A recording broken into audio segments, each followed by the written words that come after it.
एक गांव में एक बुढ़िया रहती थी। उसकी एक जवान शादी के लायक बेटी थी। कामकाज के लिहाज से भी वह कोई छोटी नहीं थी, पर उसने कभी माँ का हाथ नहीं बटाया। अक्ल में भी ठीक ठाक थी, पर आलस ऐसा कि जैसे उससे बड़ा रोग कोई हो ही नहीं। बेचारी बूढ़ी माँ भोर की पहली किरण से पहले ही उठ जाती, चूल्हा सुलगाती, बर्तन मांजती, आंगन बुहारती, पानी भरती, सब कुछ अकेले ही करती। पर बेटी, वह तो खाट तोड़ती रहती। हर रोज का यही हाल था। बूढ़ी माँ भी हर रोज ऊंची आवाज में पुकारती, अरे बेटी उठ भी जा, सूरज छप्पर पर चढ़ आया है। अंदर खाट पर पड़ी पड़ी बेटी आलस से करवट बदलती और जवाब देती, चढ़ आया है तो चढ़ने दो माँ, मैं कौन सा राज दरबार जा रही हूँ। दौरे कंघे बिना ही छोटी गूंथ लूंगी और एक दमड़ी में गुजारा कर लूंगी। इतना कहकर वह फिर करवट बदल लेती और जब जी होता तो उठती। फिर इधर उधर टहलना, खाना पीना, कपड़े बदलना, बाल संवारना, बस यही उसका काम था। माँ का हाथ बटाना तो जैसे उसके बस की बात ही ना हो। रोज यही सिलसिला चलता रहा। एक दिन संयोग ऐसा हुआ कि उसी राह से राजकुमार गुजरा। झोपड़ी के पास से निकलते हुए उसने बुढ़िया की आवाज सुनी, अरे बेटी उठ भी जा, सूरज छप्पर पर चढ़ आया है। और फिर बेटी का भीतर से वही रटा रटाया डीठ जवाब, चढ़ आया है तो चढ़ने दो माँ, मैं कौन सा राज दरबार जा रही हूँ। दौरे कंघे बिना ही छोटी गूंथ लूंगी और एक दमड़ी में गुजारा कर लूंगी। बस यही आखिरी बात राजकुमार के मन में अटक गई। एक दमड़ी से गुजारा कर लूंगी। राजकुमार मन ही मन बोला, अच्छा एक दमड़ी में गुजारा करेगी तो देखूं तो सही कैसे करती है। और उसी क्षण उसने निश्चय कर लिया, शादी भी इसी से करूंगा और परीक्षा भी लूंगा। पर बात इतनी सीधी कहाँ थी। वह राजकुमार था और लड़की गरीब घर की। सो उसने एक युक्ति सोची और चुपचाप शाही अस्तबल में जाकर एक थान के पास लेट गया। जब राजकुमार कहीं दिखाई न दिया तो पूरे महल में खलबली मच गई। सिपाही, दास दासी, मंत्री सब उसे ढूंढने लगे। शाम के समय कुछ दासियां घोड़ों के लिए चने के बोरे लेकर अस्तबल पहुंची। राजकुमार ने छिपे छिपे देखा कि घोड़ों के लिए दिए चने दासियां खुद ही चट कर गईं और बेचारे घोड़ों के आगे छिलके डाल दिए। यह देख राजकुमार का खून खौल उठा। वह बाहर निकल आया और गरज कर बोला, अच्छा तो चना तुम खा जाती हो और घोड़ों को छिलके खिलाती हो, तभी तुम दिन ब दिन गोल मटोल हो रही हो और मेरे घोड़े दुबले होते जा रहे हैं। दासियां पहले तो सक पका गईं, फिर एक साथ चिल्लाकर बोलीं, अरे राजकुमार आप यहाँ हैं, हम तो आपको ढूंढ ढूंढ कर थक गए। राजकुमार ने उन्हें डांटा, फटकारा, दो चार हाथ भी जमा दिए और धमकी दी, अगर राजा को कुछ बताया तो जान से हाथ धो बैठोगी। पर वे भी कम शरारती न थीं। धमकी को हवा में उड़ाती हुई हंसती खिलखिलाती सीधी राजा के पास पहुंची और बोली, महाराज एक बात कहें या दो। राजा पहले ही चिंतित था। झुंझलाकर बोला, क्या बेसिर पैर की बातें करती हो, मेरा बेटा गायब है और तुम्हें मजाक सूझ रहा है। दासियां बोली, अन्नदाता हम अच्छी खबर लाए हैं। राजा ने अधीर होकर कहा, जो कहना है जल्दी कहो। तब उन्होंने बताया कि राजकुमार अस्तबल में मिला है। राजा तुरंत वहां पहुंचा। बेटे को देखा तो चैन की सांस ली और प्रेम से बोला, बेटा क्या बात है, किसने तुम्हारा दिल दुखाया। जिसने हाथ उठाया उसका हाथ काट दूंगा, जिसने पैर उठाया उसका पैर काट दूंगा, जिसने बुरी नजर डाली उसकी आंखें फोड़ दूंगा। बोलो तुम्हें क्या चाहिए। राजकुमार शांत स्वर में बोला, नहीं पिताजी, न किसी ने हाथ उठाया, न पैर, न बुरी नजर डाली। मैं तो बस फलां बुढ़िया की बेटी से विवाह करना चाहता हूँ। राजा ने राहत की सांस ली, फिर बोला, बस इतनी सी बात, यह तो अभी पूरी होगी, चलो अब खाना खाओ। राजकुमार महल लौट आया, पर उसकी जिद जस की तस रही। राजा ने बहुत समझाया, बेटा ये बेमेल विवाह ठीक नहीं, तुम राजकुमार हो, आगे चलकर राज्य संभालोगे। भिखारन सी लड़की तुम्हें शोभा नहीं देती। पर राजकुमार अड़ा रहा, यहाँ तक कह दिया, यदि उससे विवाह न हुआ तो प्राण त्याग दूंगा। अब राजा करे तो क्या करे। अंततः उसने दूत भेजकर बुढ़िया को दरबार में बुलवाया। उधर बुढ़िया के तो प्राण सूख गए। हाय राम, मुझसे क्या अपराध हो गया, वह सोचती रही। पर राजा का बुलावा टाला भी कैसे जाता। वह कांपती हुई महल पहुंची, सिर झुकाकर खड़ी हो गई। राजा ने उसे पीढ़े पर बैठने को कहा, पर बुढ़िया बोली, महाराज मैं जमीन पर ही ठीक हूँ, पीढ़े पर कभी नहीं बैठी। राजा ने स्वयं उसका हाथ पकड़कर उसे पीढ़े पर बिठाया और गंभीर स्वर में कहा, हम तुमसे रिश्ता जोड़ना चाहते हैं, तुम्हारी बेटी का विवाह राजकुमार से करना होगा। इतना सुनते ही बुढ़िया तो जैसे पत्थर की हो गई। कुछ देर तक उसके मुंह से शब्द ही नहीं निकले,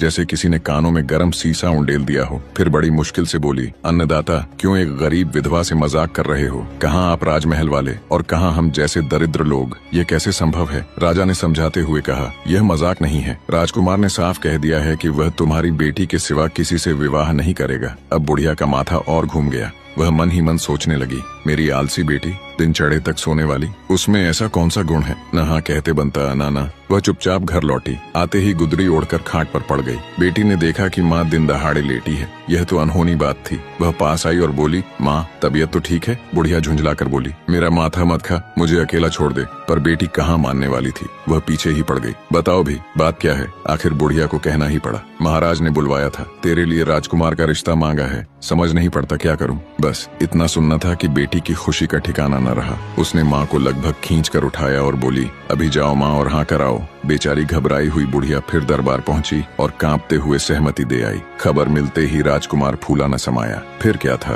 राजा ने धूमधाम से विवाह की तैयारी कराई। इधर बुढ़िया ने भी अपनी हैसियत भर रिश्तेदारों और पड़ोसियों की खातिरदारी की। गाजे बाजे के साथ विवाह संपन्न हुआ। कुछ महीने यूं ही हंसी खुशी निकल गए। एक दिन राजकुमार को युवरानी की वही बात याद आई, मैं एक दमड़ी से गुजारा कर लूंगी। बस उसने मन में ठान लिया, अब परीक्षा लेनी चाहिए। वह राजा के पास गया और बोला, पिताजी मेरे लिए एक जहाज बनवा दीजिए, मैं परदेश जाकर व्यापार करना चाहता हूँ। राजा ने समझाते हुए कहा, बेटा मैं बूढ़ा होने लगा हूँ, तुम राजकाज संभालो। पर राजकुमार अपनी बात पर अड़ा रहा और बोला, कुछ महीनों के लिए ही सही, मुझे जाना होगा। आखिरकार राजा मान गया। राजा का आदेश मिलते ही कुछ ही दिनों में एक भव्य जहाज तैयार हो गया। उसके लिए मुखिया और मल्लाह भी चुन लिए गए। सफर के लिए रसद चाहिए थी, पर राजकुमार ने जानबूझकर बहुत थोड़ी रखवाई। फिर उसने युवरानी से कहा, तुम भी मेरे साथ चलो। युवरानी को क्या पता कि पति के मन में कैसी योजना पल रही है। उसके लिए तो पति के साथ रहना ही सुख था। शुभ मुहूर्त में जहाज रवाना हुआ। समुद्र की लहरों और हवा की सरसराहट के बीच लंबा सफर तय करते करते वे एक दूर देश के तट पर पहुंचे। वहां पहुंचकर उन्होंने जहाज का लंगर डाल दिया और 2 दिन वहीं रुके।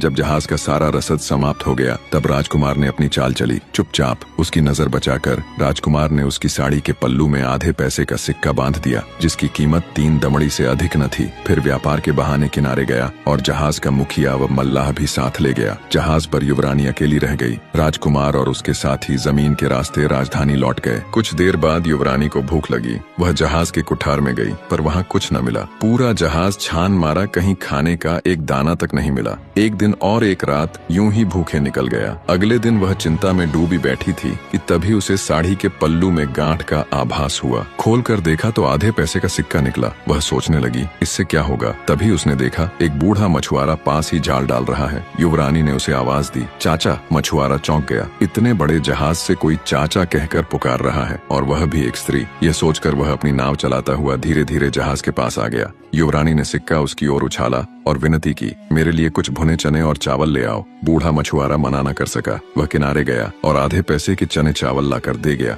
भूख से बेहाल युवरानी ने पोटली खोली। जैसे ही वह खाने को हुई, अचानक पोटली उसके हाथ से छूट गई और सीधे समुद्र में जा गिरी। उसके मानो प्राण ही सूख गए हों। आंखों के सामने जैसे अंधेरा छा गया। इतनी मुश्किल से मिला थोड़ा सा खाना भी हाथ से चला गया। वह तो रोने ही वाली थी कि तभी बड़ी बड़ी मछलियां झुंड बनाकर आईं और चने चावल खाने लगीं। और यह क्या, खाने के बाद वे तट पर गईं और सोने के मोहरे उगलने लगीं। देखते ही देखते वहां सोने की मोहरों का ढेर लग गया। युवरानी की आंखें फटी की फटी रह गईं। वह तुरंत जहाज से उतरी और सारी मोहरे समेटकर जहाज पर ले आई। उस दिन भी उसे भूखा रहना पड़ा। अब वह उसी बूढ़े मछुआरे की राह देखने लगी। अगले दिन जब बूढ़ा मछुआरा फिर जाल डालने आया, तो युवरानी ने उसे एक सोने की मोहर थमा दी और बोली, चाचा आज तरह तरह का अच्छा खाना ले आना, और उसकी मेहनत के लिए एक मोहर अलग से दे दी। अब तो युवरानी के पास खाने पीने की कोई कमी न रही। वह दिन भर तृप्त होकर खाती पीती रही। तीसरे दिन जब मछुआरा आया, तो युवरानी उसके साथ चली गई। वहाँ उसने जमीन खरीद ली। फिर अगले ही दिन उसने बल्लियां, शहतीर, पत्थर, जो कुछ एक महल खड़ा करने को चाहिए, सब मंगवा लिया।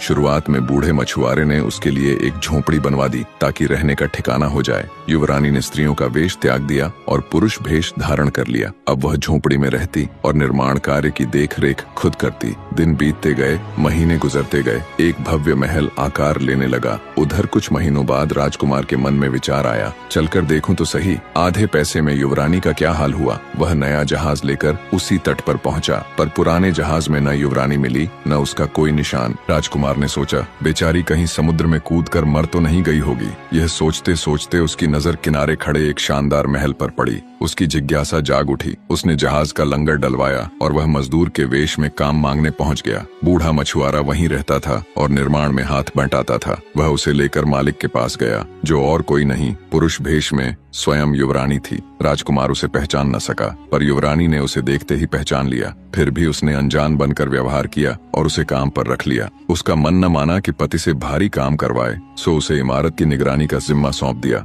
और रहने के लिए भी अपने घर में जगह दी। एक शाम युवरानी ने नौकरों से कहा, इसे मेरे साथ ही भोजन परोसा जाए। राजकुमार ने झिझकते हुए कहा, मैं मालिक के साथ कैसे बैठ सकता हूँ। पर युवरानी ने आग्रह किया, पहले आप खाइए, रीति यही है, पहले अतिथि। राजकुमार को न चाहते हुए भी पहले पहले भोजन करना पड़ा। वह दयालु स्वामी के इस व्यवहार से उलझन में पड़ गया। कुछ ही दिनों में महल पूर्ण हो गया। सजावट और असबाब खरीदने का काम युवरानी ने बूढ़े मछुआरे और उसी मजदूर यानी राजकुमार को सौंप दिया। राजकुमार की रुचि उम्दा थी। उसने बेहतरीन सामान चुना। महल की शोभा देखते ही बनती थी। जब सारा काम समाप्त हो गया तो अन्य मजदूरों और कारीगरों को विदा कर दिया गया, पर राजकुमार को युवरानी ने रोक लिया। एक दिन युवरानी ने अपनी सबसे सुंदर साड़ी पहनी, कीमती गहनों से श्रृंगार किया। फिर उसने राजकुमार को अपने कक्ष में बुलवाया। राजकुमार भीतर आया तो सामने युवरानी को देखकर वह स्तब्ध रह गया। उसे अपनी आंखों पर विश्वास ही नहीं हुआ, मानो वह कोई सपना देख रहा हो। कुछ क्षण बाद वह हतप्रभ होकर बोला, तुम यहाँ? तब युवरानी ने शांत स्वर में अपनी पूरी कहानी सुनाई। जब तुम मुझे जहाज पर छोड़कर चले गए तब मैं कई दिन तक भूखी रही। फिर मुझे अपने पल्लू में आधे पैसे का सिक्का मिला। मैंने उसी से एक बूढ़े मछुए से चने और चावल मंगवाए,